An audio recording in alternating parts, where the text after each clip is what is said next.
person. Do not pass judgment on anyone unless you have talked to them one-on-one. I don't care what the story is. Right. Do not judge them because it's a lie. But that story, you're right, that story, it was like it had legs. It's Right. crazy. Came alive. Why would I want to... 1, 2, 3.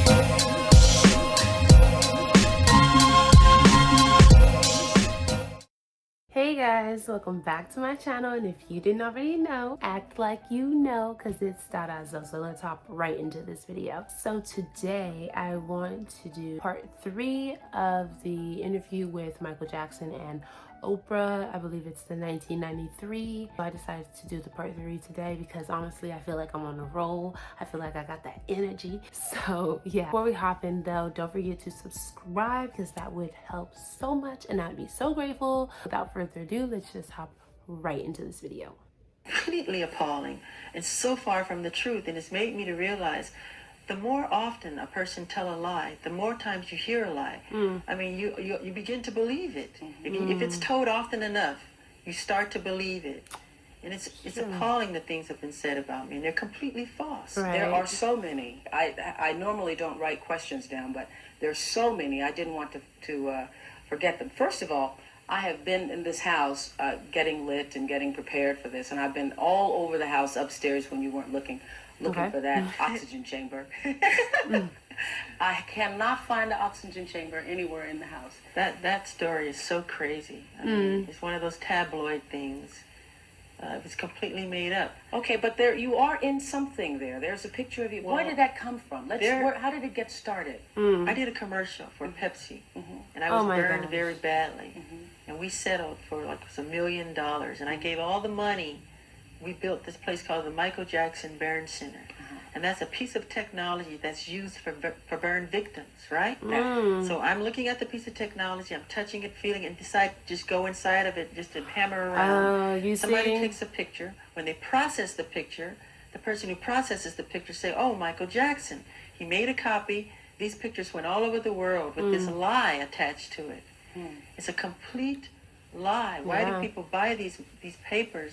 Because it's not interesting. The truth. And I'm here to say, So the do masses. not judge a person. Do not pass judgment on anyone unless you have talked to them one-on-one. I don't care what the story is. Right. Do not judge them because it's a lie. But that story, you're right. That story, it was like it had legs. It's Right. crazy. Came is. alive. Why would I want to sleep in a chamber? Well, the rumor was that you were sleeping in the chamber because you didn't want to grow old, and that was stupid. That's What? stupid. It's completely made up, and I'm embarrassed. I'm willing to forgive the press and forgive anybody. You know, I was taught to love and to forgive, which I do have in my heart. But please, don't believe these crazy, Okay, horrifying let's go down things. this. Did you buy the Elephant Man's bones? Were you No, trying to get them? that's another stupid What? story. I love the story of the Elephant Man. It reminds me of me a lot. You know, I could relate to it. It made me cry because I saw myself in the Oh, I thought I heard something. story. But no, I never asked for the Elephant Man. Where am I going to put some bones? I don't know. Right. You know, why would I want a pair of bones? I don't know. That's your So own. where did that come from? Someone makes it up and everybody believes it. If you hear a lie often enough, you hear it enough, you start to believe it. Yes, and people make money selling Yeah. tabloids. All right. Just recently there was a story, and I know one of your attorneys held a news conference. There was a story about you wanting to have a little white boy play you in a Pepsi commercial. That is so stupid. That's the most ridiculous, That sounds so horrifying dumb. story I've ever heard. It's crazy. I mean, why? Number one, it's my face as a child in Right. the commercial. Me when I was little. Why would I want a white child to play me? I'm a black American. Right. I'm proud to be a black American. Always I will am be. proud of my race. I am proud of who I am. Period. I have a lot of pride in who I am and Period. dignity. That's like you wanted an Oriental person to play you as a child. Does that make sense? Does No. it? So please, people, stop believing these Okay, Michael, horrifying then stories. let's go Oh to... no, I feel like it's making him emotional and it's not fair because people love to believe the most outrageous things that you can find or cook up about somebody that's like high on like a pedestal or that's like a star, pop star, exhibit A. people love these stories because it makes life interesting for them. And honestly, it's sad because that shouldn't be the case. You should just go out and have your own experiences and, you know, talk about that, you know, because that should be interesting. But no, like if you have any type of stardom, anything that anybody says, and especially if they don't like you, oh, you're in for a ride of your life. And that's what MJ was literally experiencing. People taking stories, taking images, and it's so easy to sensationalize stories about MJ because of all the other allegations stuff. People are just so willing, and even if they're not trying to cause harm intentionally, they are. So there's a lot of accountability to be taken right there. The thing that is most discussed about you, I think, is the fact that the color of your skin is obviously different than it was when you were younger. Vitiligo. And so I think it has caused a great deal of speculation and controversy as to what you have done or are doing. Are you bleaching your skin? And is your skin lighter because you don't like being black? Okay, number one, there, as I know of, there is no such thing as skin bleaching. I have never seen it. I don't know what it is. Well, they used to have those products growing up. I used to hear, always use bleach and glow, but you'd have to have about 300,000 gallons to... Okay, number one, this is the situation. I have a skin disorder. Right. That destroys the pigmentation of the skin. It's Right. something that I cannot help. Right. Okay, but when people make up stories that I don't want to be who I am, it hurts me. So it is. It's a problem for me, okay? I can't control it, okay? But what about all the millions of people? Let's reverse it. Okay. What about all the millions of people who sit out in the sun to become darker, to become other than what they are?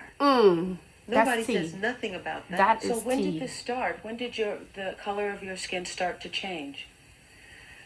Oh boy, I don't. Sometime after Thriller, or an Off the Wall Thriller. And Sometime what did you around there. think? I mean, It's in my family. My father said it's on his side. I can't control it. I don't understand. I mean, it makes me very sad. I don't want to go into my medical history because that's something nobody's that's business. private. But Exactly. that's the situation here. So please, when people see something like I just that, want to get this straight. You Yeah. are not taking anything to change the color of your skin. Oh God, no! You did not We're purposely. trying to control it, and using makeup evens it out because it makes blotches on the skin, and I have to even out my Right. skin. But you know what's funny? Why is that so important? You know, that's not important to me. I'm a great fan of art. I love Michelangelo. If I had a chance to talk to him or read about him, I would want to know about what inspired him to become who he is, the anatomy of his craftsmanship, not about who he went out with last night or why he decided to sit out in the sun so long. What's wrong with, I mean, that's what's important. Honestly, I think that he makes a great point. People are so into what he's doing or what he was doing when he was alive, and like while he's making his point about Michelangelo and his craft and how he would want to know all these things. I think that MJ, even though he has passed, that is something that he would want us to remember him as, his craft, you know, his music taste, you know, who inspired him. He want us to keep that alive instead of all the allegations and, you know, the nonsense shit that went on. How much plastic surgery have you had? Very, very little. Very, you can count them on 2 fingers. I mean, let's say this. If you want to know about those things, all the nosy people in the world, But read once my we book. say it, we Including don't Oprah. have to say it anymore. Read my book, Moonwalker. It's in my book. You know, let's just put it this way. If all the people in Hollywood who have had plastic surgery, if they went on vacation, there wouldn't be a person left in town. Period. I think you might be right. I think I am right. Okay, we're gonna leave it off on this good note. I think that towards the end of this video, MJ was throwing some shade because honestly it's well deserving, because all these people, they always want to know, they always want to talk about his skin, talking about some, oh, you don't want to be black anymore, you don't want to be, and that's not the case. People just lacked the understanding. They were ignorant to what types of skin conditions people could have and like how it could affect them on a daily basis. But anyways, guys,